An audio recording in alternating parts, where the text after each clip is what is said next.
Welcome to my YouTube channel.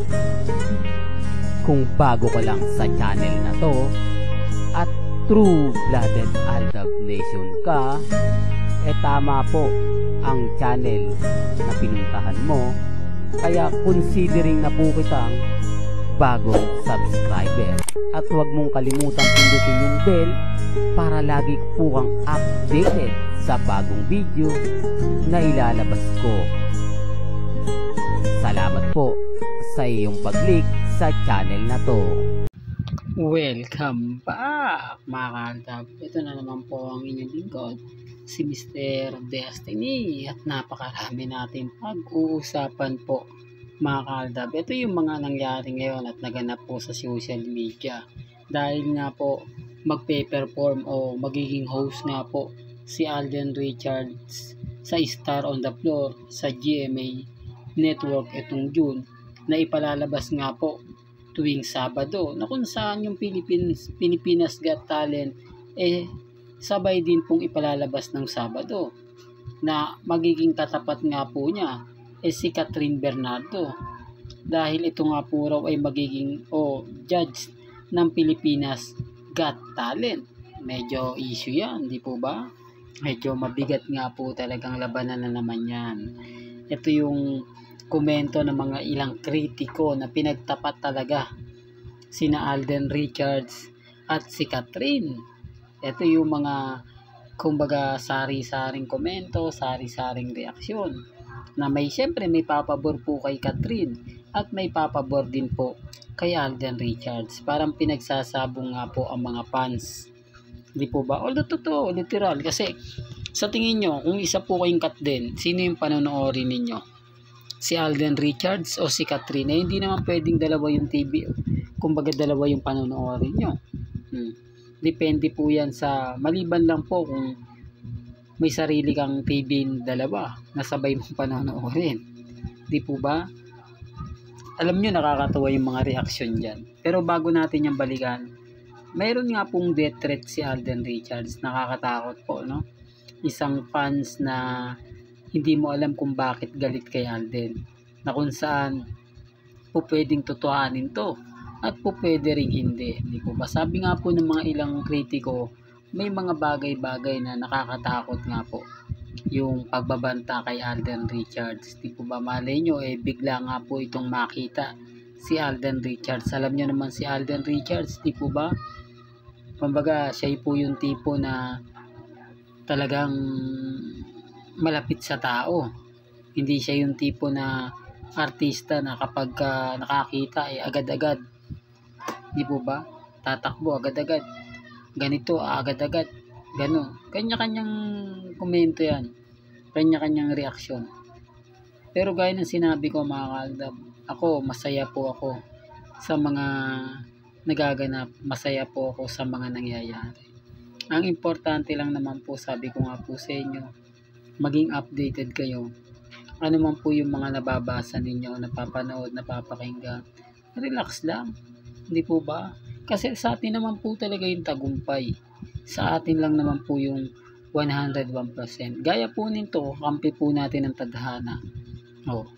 Ngayon napapaisip sila. Di po ba?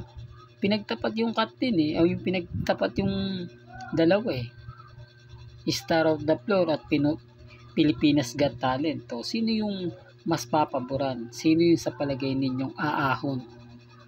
At tapos trending na naman po yung pelikula nila Bossing at ni Alden Richards. Nawala naman pong ganti to sa mga fans ng, di po ba? Kaya sabi ko sa inyo, kampante lang po kayo. Kita nyo naman po si Alden Richards at si Mengay. Relax na relax lang. Wala pong stress, di po ba? Ganyan naman po tayo Masaya po tayo sa mga nangyayari at nagaganap. Kahit po yung iba po yung sinasabi, taliwas po sa mga update. Okay lang po yan. Basta kumbaga tayo nag-aantay lang. Tayo 101% na updated po. Hindi nila magawa tayong basagin. Hindi nila tayo magawang kumbaga batikusin. Kasi simula pa lang po kung gugustuhin na po ng dalawa, kung gugustuhin po ni Mengay na sakta ng Aldab Nation, araw-araw lang po itong magpo-post pabor sa main fanatics at sa mga R-main, pero hindi po niya ginagawa. At kay Alden Richards, sa tingin niya po pwede niya na pong ipakita sa publiko kung sino man po yung babaeng tinutukoy daw kuno. Pero wala di po ba? Napakaraming photos, napakaraming video ang lumalabas. Pero never nyo pong nakita, never nyo pong naispatan yung tinutukoy nila. Kaya sabi ko mga kaaldab, nagtataka lang po ako. Yung iba-iba yung mga kwento, iba-iba yung bali-balita. Tapos sinabayan pa po ng issue ng kumbaga galit kaya. Ito yung sinasabi ko sa inyo na hindi po lahat natutuwa, kumbaga yung masaya para sa nangyayari kay Alden Richards. Hindi po lahat. May mga tao rin pong naiinggit. May mga kapwa artista niya na kumbaga may sama ng loob. Una sa lahat, una sa lahat, yung yung pag-i-endorse, di po ba? Halos kay Alden Richards na nga po lahat na ibinigay. Yung iba na endorse, kumbaga dati kasi yung iba endorsement nila di po ba, yung kay Alden Richards biglang nawala sa kanila, tapos napunta kay Alden. Hindi po ba sasama yung loob mo? Hindi po ba na magkakaroon ka ng konting tampo? Tapos yung mga nainggit naman po kay Alden na maagang naging producer, maagang naging director, tapos basta't magpag-usapan lang siya sa social media, nagte-trending na. Ganun po ka talaga lakas at kasikat nga po si Alden. Kita nyo kahit hindi po siya pumupunta sa GMA, pero ang balita ng GMA para pa rin po kay Alden.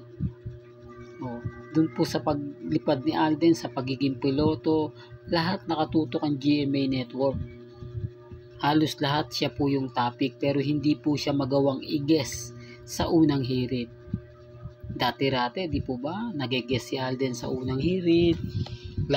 Hindi, totoo to mga kaaldab. Yung pagpunta ni Alden sa ibang bansa, pag-uwi niya ng Pilipinas, lagi nakatutok yung unang hirit sa kanya. Pero ngayon, nakita niyo po ba? Although nagbabalik siya sa All Out Sunday, pero promotion lang po yun. Sa promotion lang po yun. Wala pong kumbaga update na magtatagal ako, ipopromote ko yung mga artista sa Sparkle Artist Center. Wala pong ganun. Lahat po ng mga in-update ni Alden Richards o mga kaganapan dahil lang po sa promotion. Kaya ngayon siyang magiging star of the floor, na kung saan dance floor nga po ito na tinutukoy. Ang ibig kong sabihin, nakakamiss yung mga ganitong performance na ipapakita po ni Alden. Kaya siguro tinanggap to ni Alden Richards. Kaya siguro ito yung mas pinili niya. Kaya lang katapat nga po nito ay yung Pilipinas Got Talent. Siyempre hindi na tayo makikisawsaw sa mga issue niyan. Hindi na natin palalakihin yan. Hayaan na po natin magbangayan. Etong mga army, mga Cut Den fans, bahala sila kung sino yung susuporta nila, kung sino yung mas papaboran nila. Kung gagawa po ng teleserye sina Alden at si Catherine, sa tingin nyo bakit sila pagtatapatin?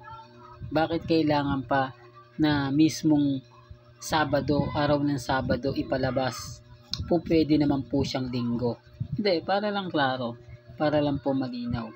Di po ba? Talagang tinaon lang nila, talagang may hidden agenda ang GMA. Gusto po kasi nila na bumagsak talaga ang ABS-CBN. Tinatapat nila yung mga sa tingin nilang po pwede. Kasi maraming ipantatapat Pero si Alden Richards pa.